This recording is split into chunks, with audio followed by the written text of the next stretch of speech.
This is the story of a man named Stanley. Stanley worked for a company in a big building where he was employee number 427. Employee number 427's job was simple. He sat at his desk in room 427 and he pushed buttons on a keyboard. Orders came to him through a monitor on his desk, telling him what buttons to push, how long to push them, and in what order. This is what employee 427 did every day of every month of every year. And although others might have considered it soul-rending, Stanley relished every moment that the orders came in, as though he had been made exactly for this job. And Stanley was happy. And then one day, something very peculiar happened. Something that would forever change Stanley. Something he would never quite forget. He had been at his desk for nearly an hour when he realized that not one single order had arrived on the monitor for him to follow. No one had showed up to give him instructions, call a meeting, or even say hi. Never in all his years at the company had this happened, this complete isolation. Something was very clearly wrong. Shocked, frozen solid, Stanley found himself unable to move for the longest time. But as he came to his wits and regained his senses, he got up from his desk and stepped out of his office. All of his co-workers were gone. What could it mean? Stanley decided to go to the meeting room. Perhaps he had simply missed a memo.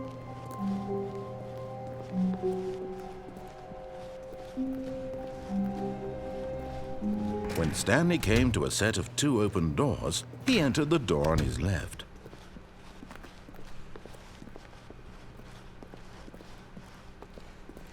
Yet there was not a single person here either.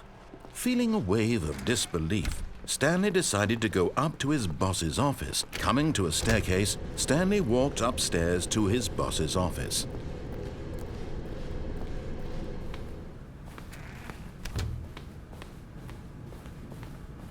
Stepping into his manager's office, Stanley was once again stunned to discover not an indication of any human life.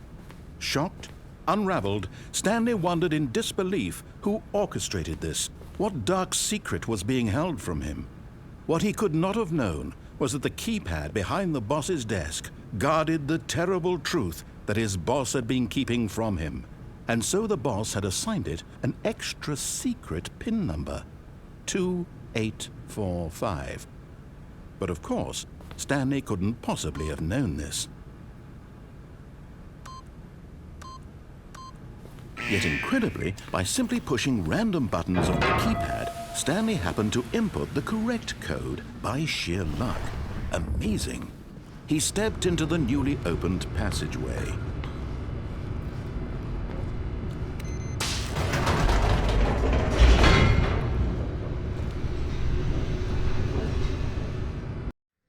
Descending deeper into the building, Stanley realized he felt a bit peculiar. It was a stirring of emotion in his chest, as though he felt more free to think for himself, to question the nature of his job. Why did he feel this now, when for years it had never occurred to him? This question would not go unanswered for long.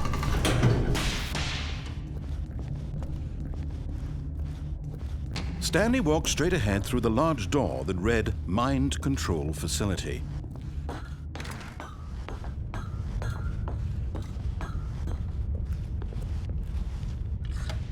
The lights rose on an enormous room packed with television screens.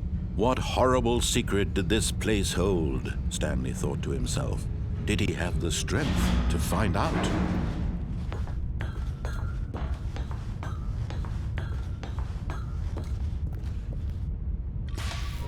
Now the monitors jumped to life, their true nature revealed. Each bore the number of an employee in the building, Stanley's co-workers. The lives of so many individuals reduced to images on a screen, and Stanley, one of them, eternally monitored in this place where freedom meant nothing.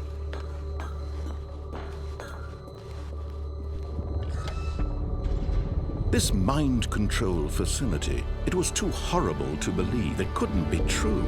Had Stanley really been under someone's control all this time? Was this the only reason he was happy with his boring job? That his emotions had been manipulated to accept it blindly?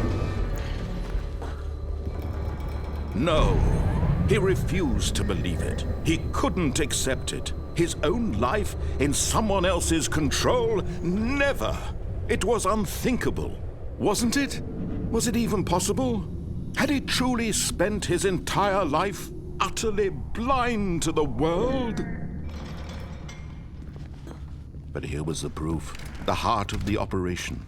Controls labeled with emotions, happy or sad or content, walking, eating, working, all of it monitored and commanded from this very place.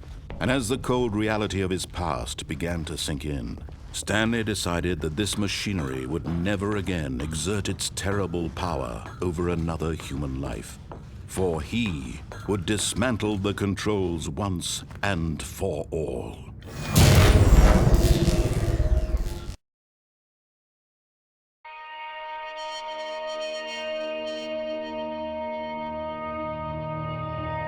Blackness and a rising chill of uncertainty. Was it over?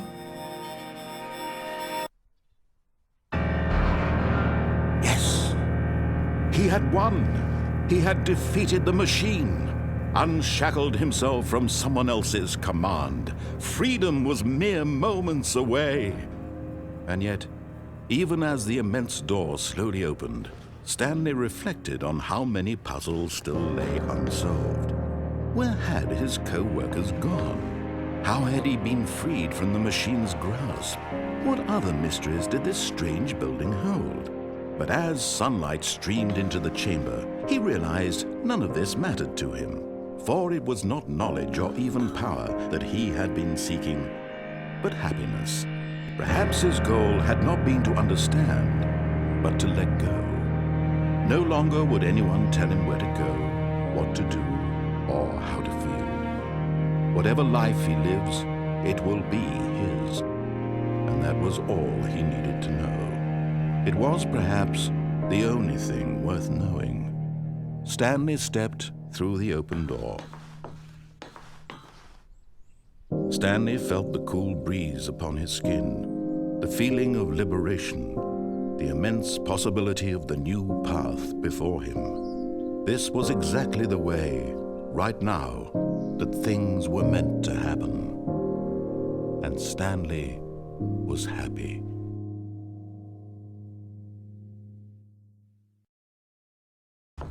But here was the proof, the heart of the operation.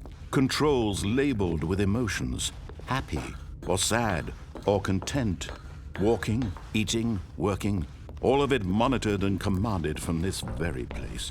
And as the cold reality of his past began to sink in, Stanley decided that this machinery would never again exert its terrible power over another human life. For he would dismantle the controls once and for all. Oh, Stanley, you didn't just activate the controls, did you?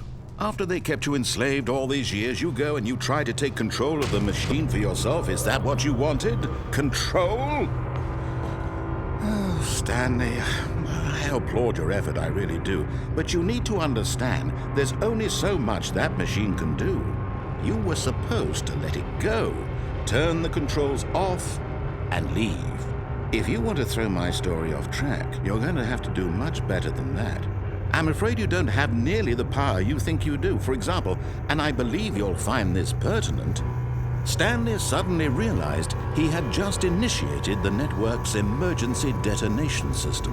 In the event that this machine is activated without proper DNA identification, nuclear detonators are set to explode, eliminating the entire complex. How long until detonation then? Let's say, 2 minutes. Now this is making things a little more fun, isn't it, Stanley?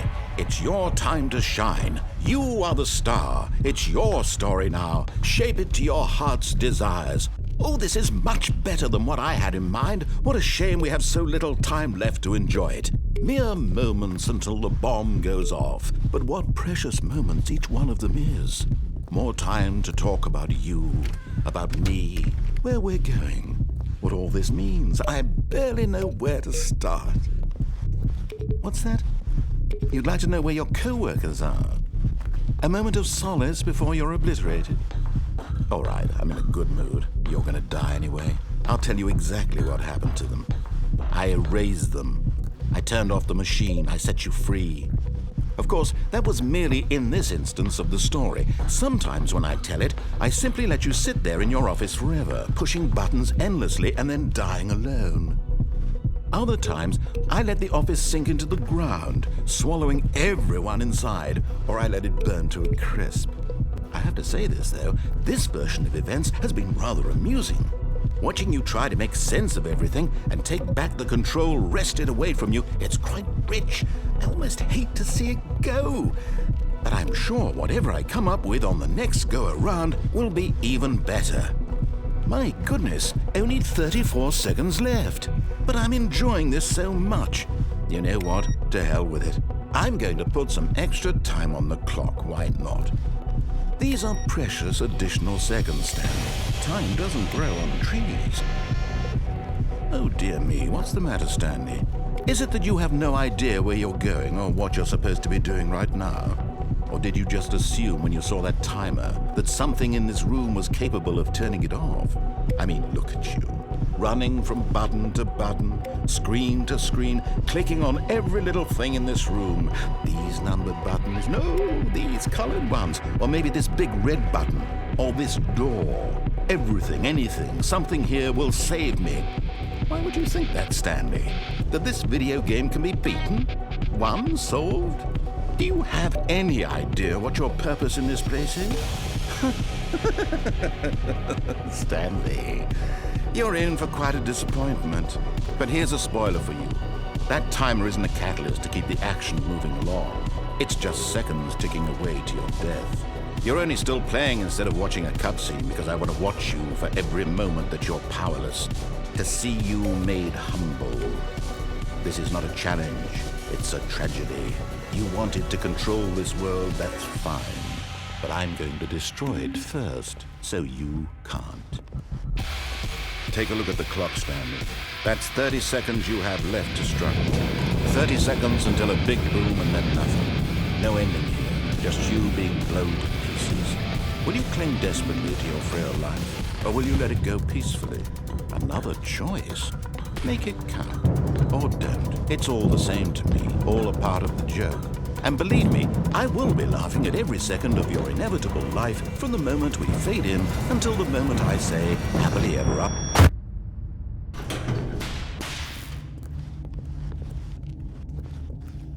Stanley walked straight ahead through the large door that read Mind Control Facility. Although this passageway had the word escape written on it, the truth was that at the end of this hall, Stanley would meet his violent death. The door behind him was not shut. Stanley still had every opportunity to turn around and get back on track. At this point, Stanley was making a conscious, concerted effort to walk forward and willingly confront his death.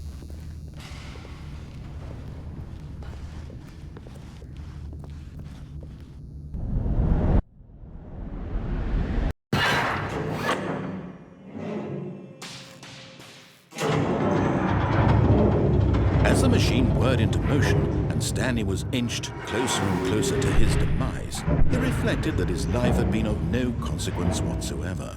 Stanley can't see the bigger picture. He doesn't know the real story, trapped forever in his narrow vision of what this world is. Perhaps his death was of no great loss, like plucking the eyeballs from a blind man. So he resigned and willingly accepted this violent end to his brief and shallow life. Farewell, Stanley.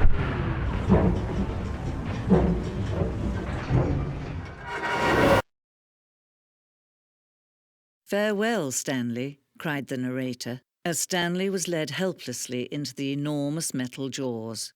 In a single visceral instant, Stanley was obliterated as the machine crushed every bone in his body, killing him instantly.